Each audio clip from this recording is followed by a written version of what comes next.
As a guest आज हमने invite किया है मिस्टर राकेश तिवारी सर को, जो अपने डोमेन में काफ़ी अच्छा काम कर रही हैं। डोमेन सर की है पोइट, कवि बोल सकते हो, राइटर बोल सकते हो। सर कविताएं भी लिखते हैं, गज़लें भी लिखते हैं और कुछ कहानियाँ। तो मैं चाहूँगा सबसे पहले राकेश तिवारी सर अपने आप को इंट्रोड्यूस करें, फिर हम बात करेंगे कि हम इस पॉडकास्ट के अंदर किस चीज़ के बारे में बात करेंगे। तो मैं चाहूँगा राकेश तिवारी सर चालू चालू करें। बहुत बहुत शुक्रिया अभिषेक। पहले बात तो माफ़ी चाहता हूँ कि बहुत अर्जे से आप बुला रहे थे, लेकिन मुझे समय नहीं मिल पा रहा था वैसे। और आज के ज़माने में शायद समय नहीं मिल पाने को ही तरक्की मानी गई है कि अगर आपके पास बहुत ज़्यादा समय है तो शायद आप कुछ कर नहीं गए।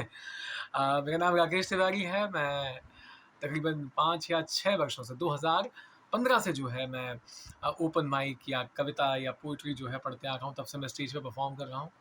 और 2019-20 में जो है मैंने अपनी जो 11 साल पुरानी कॉल सेंटर की जो नौकरी थी उसे छोड़कर मैं full time professional podcaster, writer, author, poet, story teller, जो भी कुछ कलम से किया जा सकता है वो सब मैंने आजमाने की कोशिश की है। और आज 4 साल हो गए नौकरी छोड़े हुए, और कुछ ना कुछ आ जाता है, कुछ ना कुछ चल जाता है, और यही सफ़र है, यही अब तक रहा है।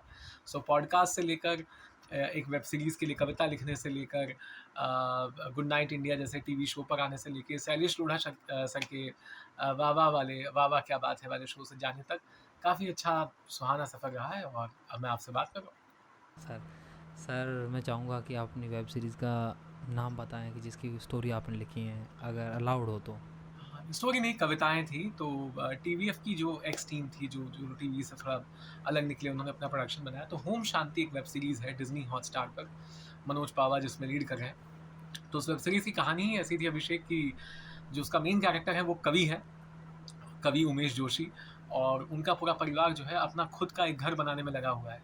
सो उसकी रिक्वायरमेंट ये थी कि हर एपिसोड में उसकी शुरुआत में और अंत में जो है कविता हो, या उसका अंत कविता के साथ हो। और वो घर पर उन्हें कविता चाहिए थी। तो मशक्क़त से जो है वो प्रोजेक्ट उन्होंने मुझे फाइनलाइज़ किया घर पर कविताएँ लिखने के लिए। और पिछले ही साल उसका प्रीमियर हुआ डिज्नी हॉटस्टार पे, और कविताएँ काफ़ी पसंद की गईं। और एक एक जब वो नाम लिखा हुआ आता है आपका वेब सीरीज़, मतलब जब वो क्रेडिट्स में, तब वो लगता है कि नहीं यार, बहुत सारी मेहनत सार्थक हो गई एक साथ। सो आप लोग भी देखें। बिल्कुल बिल्कुल सर, मैं ज़रूर प्रोवाइड करूँगा जो आपने नाम बोला है आपकी वेब सीरीज़ का, जिसके अंदर एज ए राइटर आपने काम किया है। मैं सर जी। काफ़ी ज़्यादा कंफ्यूज हूँ। मेरा एक सवाल शायद मेरे स्कूल टाइम से था, क्योंकि लिखना मुझे थोड़ा पसंद था, बट अब बिल्कुल हुँ, छोड़ दिया है टू बी ऑनेस्ट। हुँ। सर गज़ल, शेर अच्छा। और कविता, इन तीनों के बीच में मैं चाहूँगा आप डिफरेंस बताएं। अलग-अलग धाराएँ हैं यार। देखिए, नाम अलग-अलग है, आर्ट फॉर्म एक ही चीज़ होती है। गज़ल, शेर जो होता है, सबसे पहले हम शुरू करते हैं कि उसका एक कपलेट होता है, यानी कि समझो कि 2 लाइनें हैं, 2 लाइनों का या एक ख़याल का जो है शेर बन सकता है। सो उसमें जो 2 चीज़ मेन होती हैं वो है काफ़िया, रदीफ़। काफ़िया यानी कि राइमिंग, रदीफ़ यानी कि कोई एक वर्ड होता है जो अंत में आता है जिसे आप रिपीट कर सकते हैं। गज़ल जो होती है, गज़ल कलेक्शन ऑफ शेर होती है। गज़ल की ख़ासियत ये है कि आप एक गज़ल कह सकते हैं जिसमें कई सारे शेर हों, और हर एक शेर अलग-अलग मूड के हो सकते हैं। एक आपने बेवफ़ाई पे 2 कपलेट कह दिए, तो दूसरा आप दुनिया पे कह रहे हैं, तीसरा आप कहीं और कह रहे हैं। तो एक एक होता है दावा, उसके 2 हिस्से होते हैं कि कई बार उसको फॉर्मेट में जाते हैं दावा और दलील, कि पहले में जो है वो कोई बात कही जाती है, दूसरे में उसका एक सॉल्यूशन दिया जाता है, उसको एक क्लोज़र दिया जाता है। सो नज़्म में ऐसा होता है कि वो अगर जिस चीज़ के बारे में आप कहना चाह रहे हैं, तो वही कलेक्शन, वही मूड चलता चला जा रहा है। गज़ल में आप वो खेल सकते हैं। रही बात कविता की, तो कविता काफ़ी जैसे कि शाब्दिक है तो हिंदी प्रधान होती है, जैसे गज़ल और नज़्म। ये काफ़ी इसमें हिंदुस्तानी ज़बान का प्रयोग होता है। आजकल तो ख़ैर कविता में भी सब कुछ वो मिक्स हो गया है। नहीं तो कविता का जो एक्चुअल भावार्थ है वो हिंदी काव्य से निकला हुआ है। तो जैसे उर्दू ज़बान के लिए जो है गज़ल है, वैसे ही हिंदी भाषियों के लिए वो एक कविता है जो कि कलेक्शन ऑफ पोएट है। उसमें भी कई सारी चीज़ें आती हैं। तो कविता का भी इतिहास अलग ही रहा है। तो वो हमेशा से इतनी आज़ाद नहीं थी। उसमें प्रगतिवाद युग चला, 1970-80s के बाद, जैसे कि उर्दू में आज़ाद नज़्म लिखने की परंपरा आई, तो इसमें भी जो है बंदिश रहित कविता जो है, फ्री वर्स लिखने का जो है काफ़ी चलन चला। तो सर्वेश्वर दयाल सक्सेना से लेके काफ़ी काफ़ी उस प्रोग्रेसिव राइटर्स जो एक पूरा दौर चला था, तो इसलिए फिर वहाँ से कविता 70s-80s से उसने अलग रूप लिया कि राइमिंग ही नहीं होगी, कई सारी चीज़ों से होगी।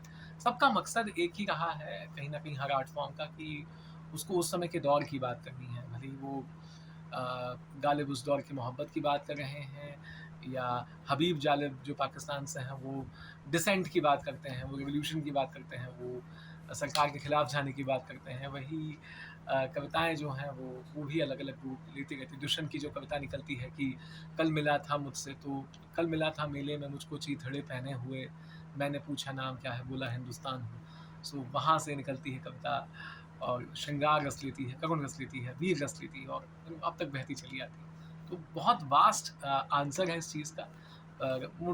मोटा मोटा यही मतलब है कि एक आर्ट फॉर्म है जिससे ज़रिए जो है लिखने वाला, कहने वाला उस समय के हालात, अपने हालात, समाज के हालात सुनने वालों तक ले। हाँ सर, आपने ये चीज़ बयां कर दी थी आपकी कविता के अंदर, अगर आपको याद हो तो हिंदी दिवस पे आपने एक कविता पर आपके चैनल पर डाली हाँ थी, हाँ तुकबंदी में बनी कविताएं। हाँ, सबको सुनाऊँगा। तो मैं आजकल वो कहता भी, जैसे कि मैं, कई लोग उसमें लड़ पड़ते हैं कि अरे भाई तुम तो मीटर में नहीं लिखते, तो ऐसे लिखते हो, वैसे लिखते हो, ऐसे नहीं लिखते। सो वो सही भी है, कविता का अपना एक मीटर होना चाहिए, अपने उसका एक अपना ग्रामर होता है, व्याकरण होता है हर चीज़ का। तो इससे मैं कहता हूँ कि मैं तुकबंदी में बनी हुई कविता बनाऊँगा, मतलब और जैसे अंग्रेज़ी में कहते हैं कि लोग मुझे कहते हैं कि हियर कम्स अ पोएट, तो मैं कहता हूँ मैं पोएट नहीं हूँ, मैं एक राइमिंग आर्टिस्ट हूँ। मैं एक ऐसा स्टोरी टेलर हूँ या एक कहानीकार हूँ जो अपनी कहानी काफ़िए में सुनाता है।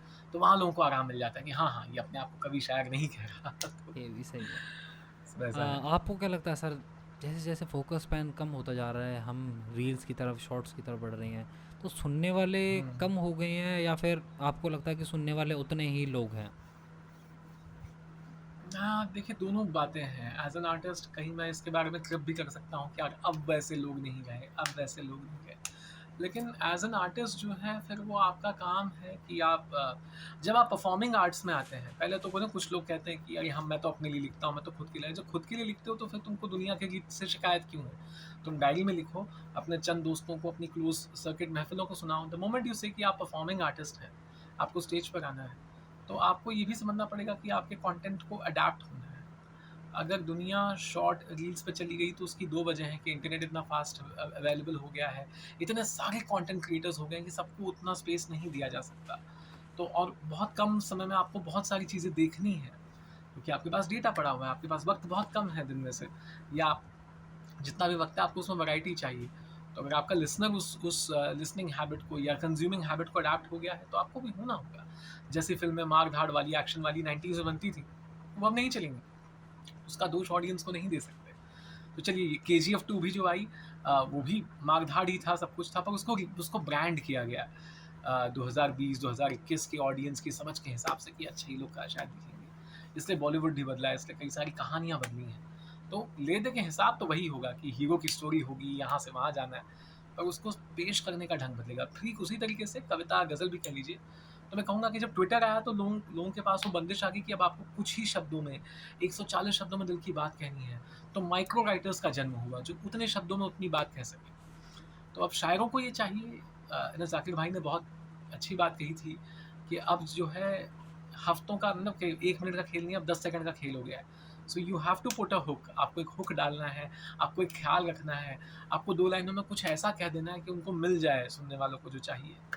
सो yes, there is a change in audience, but then शिकायत करने की बजाय बीइंग अ क्रिएटर आपको उसको अडैप्ट करके वहाँ पे अपना टैलेंट दिखाना है। जो लोग अडैप्ट कर रहे हैं वो चल रहे हैं।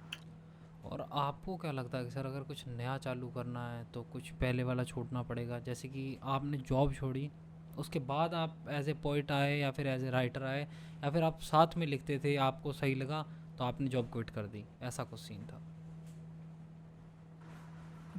मैं पहले तो शुरुआत में कुछ चीज़ें साथ ही लेकर चला था। देखिए, मैं सबसे कहना चाहूँगा जो लोग पॉडकास्ट सुन रहे हैं कि अगर आपकी फ़ाइनेंशियल कंडीशन इस तरीके से हैं कि आपका परिवार आपसे कह रहा है कि नहीं भाई तुम्हारे पास 2-3 साल हैं, अपने समझ में जो करना है कर लो, तो कूद जाइए। तो जो मन में आया कीजिए, सारे एक्सपेरिमेंट्स कीजिए। लेकिन अगर आपके पास घर की ज़िम्मेदारी है, आपके ऊपर लोन लिया गया है, माँ-बाप की उम्मीदें हैं कि आप चीज़ें चुकता करें या जो भी कुछ है, तो पहले उनकी ज़रूरतें पूरा करें। घर की ज़रूरतें लांघ कर आप सपनों के पीछे अगर भागेंगे, तो कहीं न कहीं वहाँ भी मलाल रहेगा, कहीं न कहीं अपनों की भी शिकायतें रहेंगी। सो मेरे केस में ऐसा था कि क्योंकि मैं जब ग्रेजुएट हुआ 21-22 साल की उम्र में, तो मेरे पिताजी को हार्ट अटैक, पैरालिसिस, कैंसर सब हो गया था। सो मुझे जॉब पे लगना ही था। उनकी आखिरी ख्वाहिश थी कि मेरी शादी हो जाए, तो मेरी शादी 22 साल की उम्र में हो गई। और फिर मेरी जब पहली बेटी का जन्म हुआ तो मैंने फिर वो कविताएँ फिर से लिखना शुरू किया।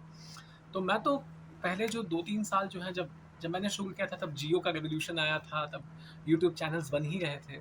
सो मेरे पास ऐसा कोई फ़ोकस या स्कोप नहीं था कि कहाँ इससे पैसे बन भी सकते हैं क्या? तो मैंने शुरुआत में जो है शौक से ही लिखा, अपने मन में जो था वो लिखने की कोशिश की और सबसे अच्छा आर्ट उसी दिन बनता है जब वो कमर्शियलाइज़ नहीं होता, जब जब आपको उससे पैसे नहीं कमाने होते, आपको बस दिल की बात रखनी होती है। तो मेरी सबसे बेहतरीन उम्दा कविताएँ उस दौर में लिखी गईं। पर जब वो एक वक़्त आया जब सब कविताएँ चल पड़ी, शोज़ मिलने लगे और तब भी मुझे पता था कि मेरे ऊपर ज़िम्मेदारी है, मैं मेरी बेटी है जो स्कूल जाने वाली है।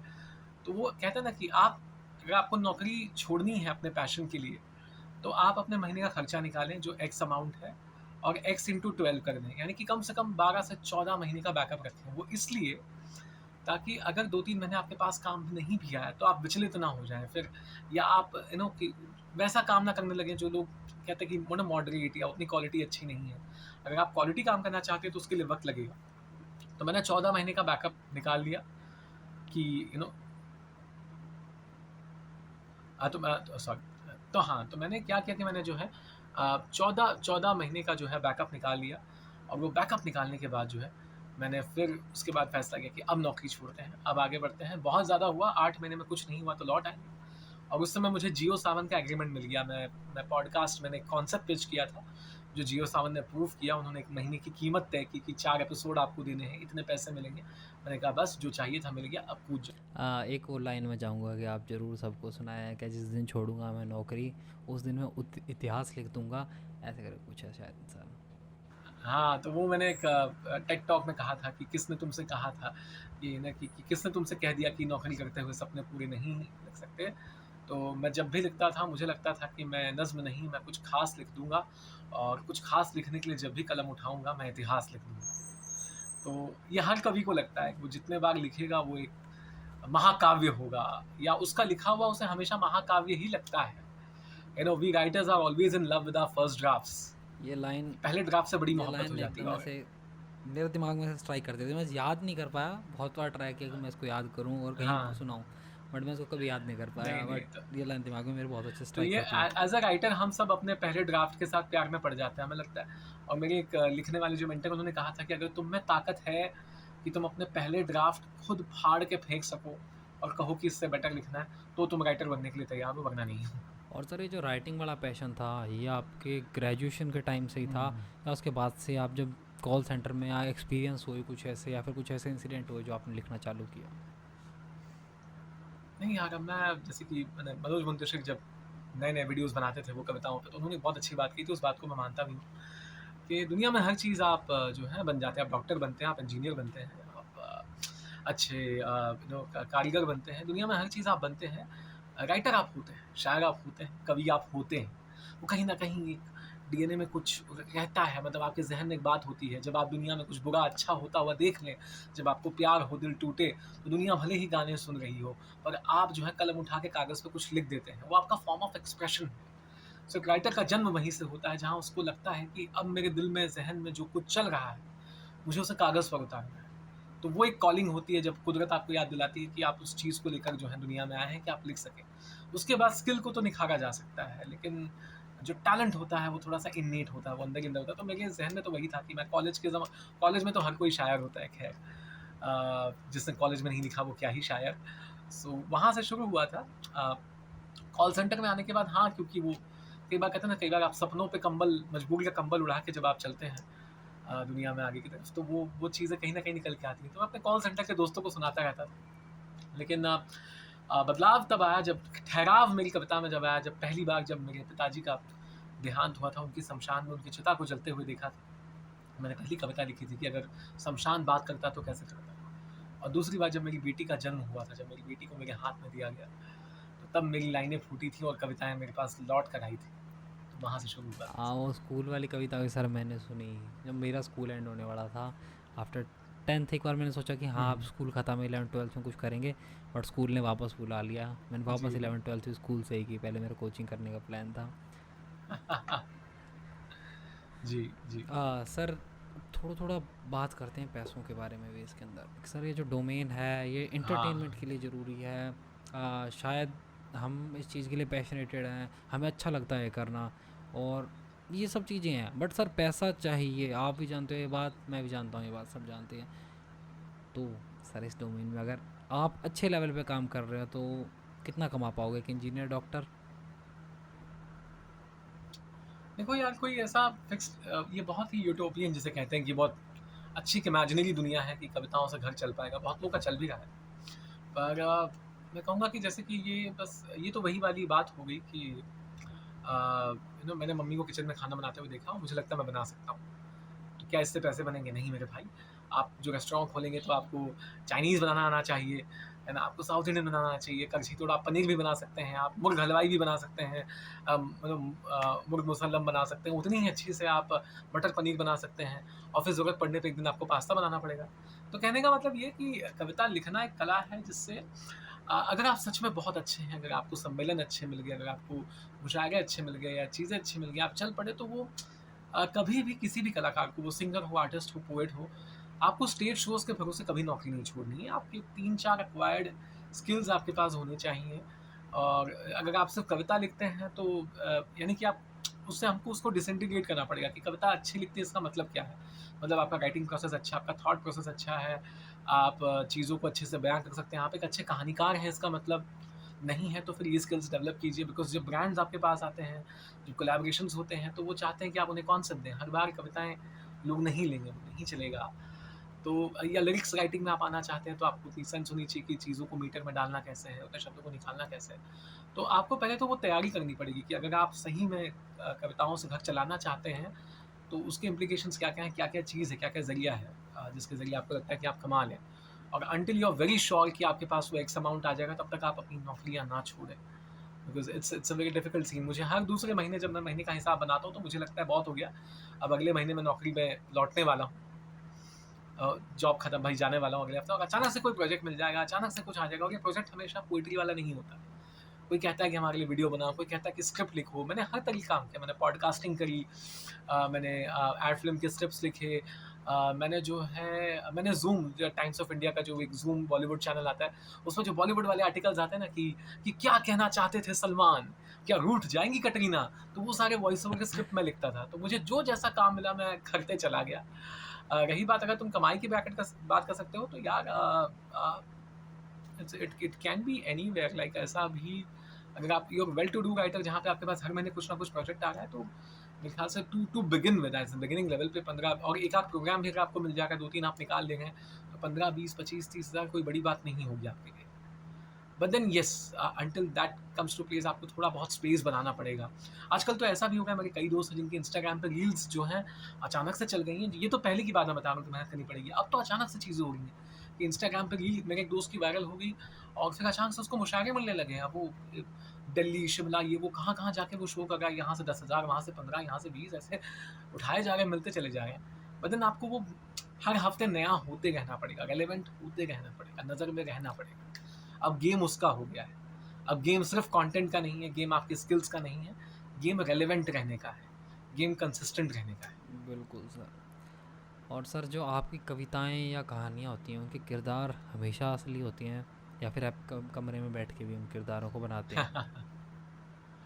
देखो यार, थोड़ी बहुत मिलावट तो सभी करते हैं, मतलब ये तो कोई नहीं कह सकता कि मेरी सारी कहानी, वो कहानियाँ भी जो सच्ची घटनाओं पर आधारित है, उनमें भी मसाले तो होते ही हैं अपने हिसाब के।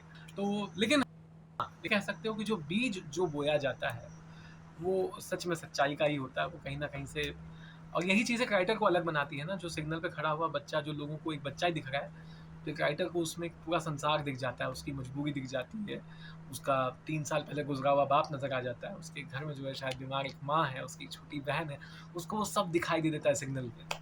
तो हाँ, राइटर को उसको देखने का नज़रिया ही अलग बनाता है। तो जो बीज जो जिसका मन में जो है जो बोया जाता है, वो सच का होता है, वो किरदार जो सबसे पहला होता है वो सच होता है, और उसके बाद उसमें थोड़ी बहुत कारीगरी नक्काशी करके निकलता है। पर हाँ, ये तो कहानी की बात हुई। कविताएँ जो अब तक जो मैंने जितनी भी लिखी हैं, वो कहीं न कहीं अनुभव से ही आई हैं। कुछ मेरे, कुछ लोगों के सुन के, लेकिन वो तो सच ही है। To be honest, one of my favourite is अच्छा आदमी था। हाँ, तो अच्छा आदमी था कि जो सक्सेस है, मैं तो बस यही कहूँगा कि वो मेरे लिए एक एग्ज़ाम्पल है कि जिस दिन आप कोशिश करें ना कि मुझे दिल निचोड़ के रख देना है दुनिया के सामने, मुझे नहीं पता ये कहाँ जाने वाली। तो जब मेरे स्कूल के दोस्त ने, जब मैंने उसे देखा उस हालत में पंखे से लटकते हुए, और जब उसकी बॉडी हम ले आए और सारे जो दोस्त हैं मिलके कह रहे थे अच्छा लड़का है, अच्छा लड़का था, अच्छा लड़का था, अच्छा लड़का था, अच्छा आदमी था। तो मैंने जब अपने आप से सवाल किया कि सच में राकेश तिवारी तुम भी कह रहे हो कि वो अच्छा आदमी था? अपने मोबाइल में देखो उसके 4 अनरेड मैसेजेस पड़े हुए हैं जब उसने बोला है कि भैया आपसे मिलना है, भैया आपसे मिलना है, और तुम उसे बस बहलाते रहे हो, तुम मिलने गए नहीं। सो पछतावा था, और वो दुनिया के सामने जब आया तो वो कहते हैं ना कि वो पूनम गाना कहते हैं ना कि आप बीती को जग बीती बन जाना ही जो है वो शायरी है, वो कविता है। सो जब आपका पर्सनल जो है वो यूनिवर्स बन जाता है तो पूरी दुनिया कनेक्ट कर लेती है। मेरी रिक्वेस्ट है सर आपसे कि आप उस कविता के अंदर 2 लाइन मुझे सुनाएं सर अभी, 2 लाइन आपकी फेवरेट कोई भी। जो उसका आखिरी वाला हिस्सा था कि जाते जाते ये हुनर भी सीखता गया, वो अपने आखिरी खत में ये बात लिखता गया वो, कि वहाँ पहुँच कर भी उदास रहूँ इस काबिल मत करना, ये मेरी मन मर्जी है, मेरे दोस्तों को इसमें शामिल मत करना। और तुम्हें जब ज़िंदगी बेसब्र मिली, तुम्हें जब उसके जाने की खबर मिली, तब एहसास हुआ कि वो सच कहता था, कितना सच्चा था, और आज सफ़ेद लिबास पहनकर दुनिया को ये बताने आया हूँ कि वो कितना अच्छा था। राइमिंग सर अलग लेवल की है। सर हाँ अब कुछ जी। कुछ क्वेश्चन है, देखो मैं क्वेश्चन कर रखे हैं रेडी यहाँ पर, मैंने उससे कुछ कुछ क्वेश्चन पूछती हैं, फिर इस पॉडकास्ट को कंक्लूड करेंगे सर। अब बहुत थैंक लेट यू, हो गया थैंक पॉडकास्ट सर। कुछ कुछ बताइए। लाइन यहाँ पे है सर, कुछ कुछ क्वेश्चन है, मैं से पूछता हूँ।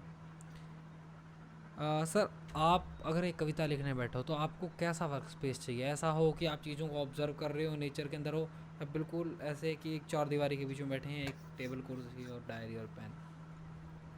देखो मैं दोनों बात बताऊँगा कि कवि की हैसियत से भी, और जब आप प्रोफ़ेशनल हो जाएँ तो उस हैसियत से भी। एक कवि बनने के लिए मतलब वो सच में वो जैसे कि हमने इंस्टाग्राम पे देखा है भाई, वो माहौल रहे, किताब रहे, सफ़ेद सा कुर्ता रहे, हल्की लैंप लाइट हो, रोशनी हो, टेबल हो, लिख रहे हो, नहीं होता। हमें कविताएँ ऐसे-ऐसे वाहियात मौके पर आई हैं, मैं कई बार स्कूटी चला रहा हूँ, सब्ज़ी खरीद रहा हूँ, बैंगन तुलवा रहा हूँ, और कई बार तो नहा रहा हूँ, कई बार ट्रेन में चल रहा हूँ, और कविताओं ने जन्म ले लिया है। उनको जब आना वो बेरोक-टोक आ जाएँगी। सो ये तो तब के लिए अच्छा है। तो मेरे तो कई कविताएँ ऐसी बनी हैं, मेरी बहुत अच्छी-अच्छी कविताएँ बस में बनी हैं। लेकिन जब आप प्रोफ़ेशनल हो जाएँ, तो भले ही आपका इन्नेट रॉ टैलेंट कितना भी अच्छा हो, ये मैंने बात पिछले 2-3 सालों में ही सीखी है कि मैंने कई बार अपने दिमाग के घोड़े छोड़ दिए कि जाओ, दौड़ो, कुछ ख़्याल ले आओ, नहीं होता। जब आप गृहस्थ हैं, जब आप घर में रहते हैं, परिवार में रहते हैं, जब आप प्रोफ़ेशनली परस्यू कर रहे हैं, तो आपको एक टाइम टेबल बनाना होगा कि हर रोज़ मेरे राइटिंग मेंटर ने मुझे बताया था कि हर रोज़ सुबह 7 बजे कलम कागज़ लेके बैठ जाओ। और भले ही तुम उसमें काका काका लिखो, भले ही तुम उसमें बच्चे की कविता लिखो, छाते पे लिखो, मिट्टी पे लिखो, लेकिन लिखो। और जितने दिन 20, 21, 25, 30 दिन, महीना भर, 45 दिन, जब तुम रोज 7 बजे उठ के कलम कागज पे रख के बैठोगे, तो 50वें दिन से उसी वक्त विचार चैनलाइज होना शुरू हो जाते हैं। That is tried and tested. I have seen that it works. But हाँ, ये तो चलो लिखने की आदत होगी, पर वो जो एक कविता मैंने कहा ना कि वो जो आपको काल स्थान में ले जाएगी कि ये कविता आपने लिखी है, वो अचानक एक दिन आ जाएगी दोस्त, आपको पता भी नहीं चलेगा। I give you chance sir, अगर आप एक दिन स्पेंड करना चाहो, मैं आपको, आपकी मर्जी का कोई भी, आप बोल दो कि मुझे एक दिन इन इस पोइट के साथ में या इन राइटर के साथ में स्पेंड करना है, मैं आपको चांस दूँ, तो आप किसको चूज़ करोगे? पास से भी कोई हो सकता है, पास से भी कोई हो सकता है जो अब इस दुनिया में नहीं है, इस दुनिया से रुखसत ले चुका है, कोई भी। मैं यार ऐसे तो कई सारे हैं, ऐसा लगता है कि यार ये होता तो मतलब इसके साथ बैठते तो कितना अच्छा होता, वैसा होता तो कितना अच्छा होता। कई सारे, बहुत अच्छा सवाल तुमने पूछ लिया कि, और मैं मेरे लिए मुश्किल ये है कि मैं सही में किताबें ज़्यादा नहीं पढ़ता। मैं डर के मारे किताबें ज़्यादा नहीं पढ़ता कि क्योंकि मुझे लगता है कि मैं ज़्यादा पढ़ लूँगा तो मुझ में अंदर वो इन्फीरियॉरिटी कॉम्प्लेक्स आ जाएगा कि यार साला प्यार पे तो जॉन एलिया ने इतना अच्छा लिख दिया है, और ज़िंदगी पे तो इन्होंने इतना अच्छा लिख दिया है, फैज़ साहब ने क्या लिख दिया, साला मैं क्या लिख पाऊँगा। और कई मेरे सारे दोस्त हैं, जो शायद दोस्त हैं जो नहीं लिख पा रहे हैं बहुत अच्छा, जिन्होंने लिखना ही छोड़ दिया है, क्योंकि उन्होंने इतना पढ़ लिया कि अब उनको इतना कॉम्प्लेक्स मन में बैठ गया कि लिख ही नहीं पा रहे। बट दैट डज़न्ट मीन्स कि आप ना पढ़ें। फिर भी चलिए, अगर एक एक मौका मिलता है तो मैं जाना चाहूँगा, जॉन जॉन साहब के साथ बैठना चाहूँगा, जॉन एलिया साहब के साथ, और वक़्त गुज़ारना चाहूँगा कि देखने के लिए कि इंसान का थॉट प्रोसेस क्या था। मतलब राइटर कहते हैं ना कि हमने खुद को बर्बाद कर लिया, वो सच में वो इंसान कहता था कि मुझे तो मेरे मुँह से खून निकलेगा और मैं ऐसे ही मेरी मौत होगी और ऐसा होगा। ये लोगों को लगता है कि सैडिस्टिक है, पर वो इंसान उस समय क्या क्रिएटिव था, कैसे उसके थॉट प्रोसेस में और बहुत आसान-आसान शब्दों में क्या लिख देता था कि बिछड़ना ही है तो झगड़ा क्यों करें हम। तो कैसे ये लाइनें लाते थे और मैं ऐसे में कई बार जॉन साहब के साथ पूरा दिन बिठा के उन्हें बस देखना चाहूँगा कि यार कई बार कुछ लोगों को बस आप दिन भर देखना चाहते हैं कि करता क्या है इंसान, इसकी ज़िंदगी थी क्या? ये कैसे एक दिन गुज़ारता था जो जो ये सारी लाइनें लिख देता था। तो जॉन एलिया साहब के साथ और जो मॉडर्न राइटर्स हैं, तो उसमें मैं बैठना चाहूँगा मानव कौल के साथ। मानव कौल मुझे लगता है उन्हें उनको देख के लगता है कि ये कितना कुछ है, नाटक लिख लिख सकता है, नॉवल लिखता है ये आदमी, हल्की-फुल्की कविताएँ लिखता है और कितने अच्छे-अच्छे विचार लिखता है और कितना तो भी मिस्टीरियस है। तो मैं एक दिन उनके साथ बैठ के बढ़िया चाय-वाय पीऊँगा, बोलूँगा सर बताइए तुम्हारे बारे में लिखा उन्होंने, अंतिमा लिखा है, मैं उस इंसान के साथ बैठना चाहूँगा। बिल्कुल सर, लास्ट के 2 क्वेश्चन और, best way to improve your skill. There isn't any shortcut to consistency. सच में मतलब मैंने बहुत ट्राई किया शॉर्टकट, इसलिए मैं बता रहा हूँ। मैंने हर बार ट्राई किया कि मैं कुछ अच्छा पढ़ लूँ तो शायद मैं अच्छा लिखूँगा।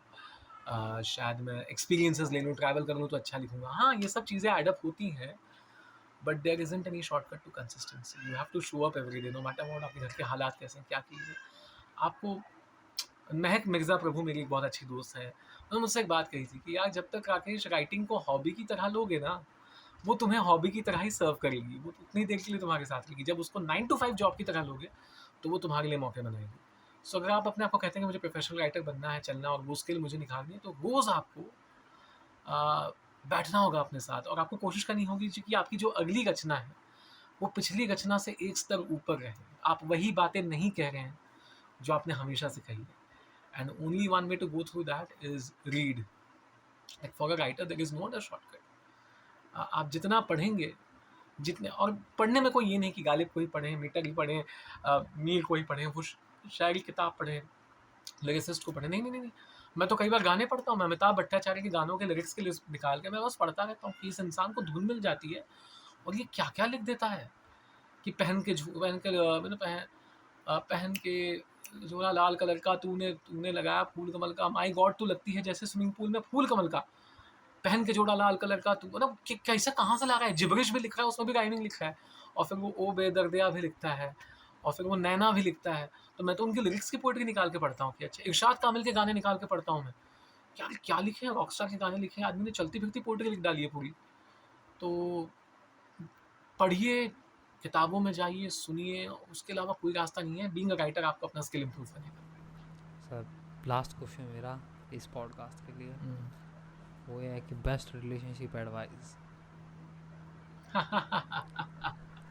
अब आपको पूछना पड़ेगा कि एज़ आप क्या दे रहे हो भाई? एज़ अ हस्बैंड दे रहे हो तो मेरी शादी को 13-14 साल हो गए। अरे नहीं, तो पहुंचने नहीं देंगे भाई साहब, भाभी तक वीडियो नहीं पहुंचने देंगे, फिक्र मत करो।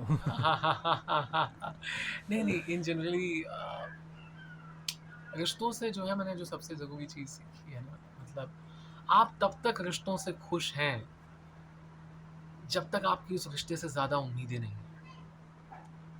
है ना? वो उम्मीद जो होती है ना, वो आपको बहुत कुछ माँगने पे मजबूर कर देती है, चाहने पे मजबूर कर देती है और हर बार माँगने और चाहने का सिलसिला रिश्तों के खराब या ख़त्म होने के साथ ही ख़त्म होता है।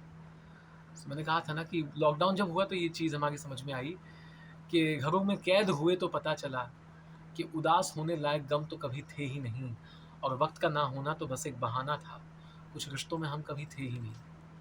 ये मान के चलिए कि कुछ समय के बाद जिन वजहों से आपने रिश्ते शुरू किए थे, कोई अच्छा लगा था, कोई पसंद आया था, किसी के साथ बैठना पसंद था, लॉन्ग टर्म में 3, 4, 5 साल के बाद ये सारी वजहें ख़त्म हो जाएँगी। कुछ आपको अगर बांधे रखेगा उस इंसान से, तो सिर्फ़ ये कि वो कितना सेल्फलेस है। वो रिश्ते बहुत ज़्यादा चलते हैं, जो 50-50 साल शादियाँ चलती हैं, तो उनको कभी इंटरव्यू लीजिए तो वो यही कहेंगे कि यार इसने मुझे सच में सब कुछ दिया पर बदले में कुछ माँगा नहीं। जो दिया वो ले लिया। कभी शिकायत नहीं की। कहने का मतलब ये कि अगर बहुत ज़्यादा माँग और ज़िद करेंगे, तो समझ लीजिए कि आप खुद अपने रिश्ते के ख़त्म होने की उम्मीद करेंगे। अगर हम वन वर्ड में इस चीज़ को कंक्लूड करें, तो इसका मतलब हाँ। ये है कि एक्सपेक्ट मत करो आप। अ, आप अपनी तरफ से बस करो जो हाँ, आप बस कर ये सकते है। हो, बट एक्सपेक्ट मत करो आप। हाँ, मतलब अपने आप को वैलिडेशन दो ना यार। हम क्यों करते हैं पता है बहुत सारी एक्सपेक्टेशन कहाँ से आती है? कि हमें लगता है कि नहीं कुछ तो सामने वाला उस चीज़ को वैलिडेट कर दे, है ना? बस एक चीज़ याद रखना हमेशा कि इंसान सबसे ज़्यादा प्यार खुद से करता है। हमें वो इंसान पसंद आ जाता है जो हमें खुद से ज़्यादा प्यार करने पे मजबूर कर देता है। इसलिए तो प्यार में लोग कहते हैं ना कि I love the person I become. मैं उस इंसान से प्यार करता हूँ जो मैं बन जाता हूँ जब मैं उस लड़की के साथ होता हूँ। जब मैं उस लड़के के साथ होती हूँ तो मुझे लगता है कि मैं खूबसूरत हूँ। तो आपको उस शख्स से प्यार नहीं हुआ, आपको प्यार तो खुद से ही था। जिसने आपको खुद से प्यार करना सिखा दिया वो शख्स आपके लिए ज़रूरी हो गया। और जिस दिन आप खुद से प्यार करना सीख गए ना, जिस दिन आप खुद को ये कहना सीख गए कि यार मस्त हो तुम, ज़बरदस्त हो तुम, खूबसूरत हो तुम, उस दिन आगे वाले शख्स से आपकी उम्मीदें अपने आप कम हो जाएँगी। Thank you so much Tiwari sir. I hope आपको पसंद आया होगा पॉडकास्ट। काफ़ी टाइम लगा है इसको हमें शूट करने में और रात के अरे अराउंड बहुत ज़्यादा, लेकिन बारह कहते हैं कि चालीस वक़्त तक के बैठे साथ जो हैं। चीज़ होती है आधी रात के बाद सारी चीज़ें कमाल की होती हैं। फिर वो बातचीत हो या वस्ल हो या प्यार हो या जुदाई हो, सब कमाल की होती है। सो बहुत सही समय पे शूट हो गया और मुझे खुशी है यार। जैसे मैंने कहा था ना कि मुझे मलाल था कि किसी के अनरेड मैसेजेस मैंने नहीं पढ़े। तो मुझे ये भी मलाल ना रह जाए कि अभिषेक ने पॉडकास्ट के लिए इतने बार मुझसे कहा और तो मैंने नहीं किया। तो मैंने तुम्हारे लिए नहीं किया, मैंने अपने लिए किया। ताकि मुझे रंज और मलाल ना हो कि एक दिन अभिषेक जो है उसका पॉडकास्ट स्पॉटिफ़ाई ने खरीद लिया और मुझे मौका मिला था शुरुआत में कि वो मेरा इंटरव्यू ले और मैंने दिया नहीं। Thank you so much sir. Sir ऐसी कोई बात नहीं है सर। आप बड़ी चलो, पोस्ट पे वेट करवा सकते हो बिल्कुल sir. Thank you so much sir. कोई I hope you enjoy it. हाँ जी। अमेज़िंग, बहुत अच्छे सेट ऑफ क्वेश्चन्स थे। बहुत मज़ा आया। मुझे लगा ही नहीं कि इतना वक़्त हो गया। तुम हिसाब रख रहे हो, मुझे तो पता ही नहीं चला।